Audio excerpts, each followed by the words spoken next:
அவர்களின் கையை பிடித்து கெஞ்சினார் என்று சொல்கிறார். நியாயமா இருக்கா? யார் யார் கையை பிடித்து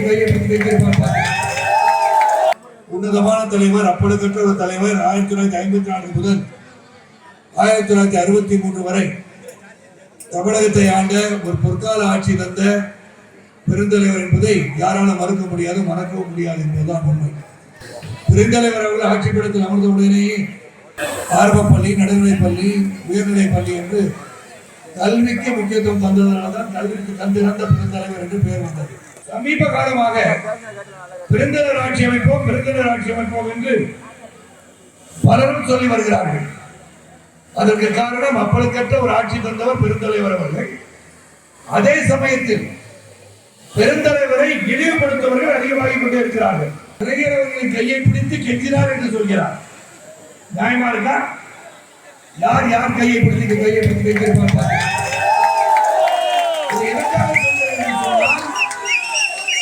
சொல்ல வேண்டிய நேரமும் காலம் வந்துவிட்டது. ஆகவேதான் இன்று அம்சாபுரத்திலே பெருந்தலைவர் சிலையை திறந்து வைக்க இறைவனை அனுப்பி வைத்திருக்கிறார் என்று நான் நினைக்கிறேன்.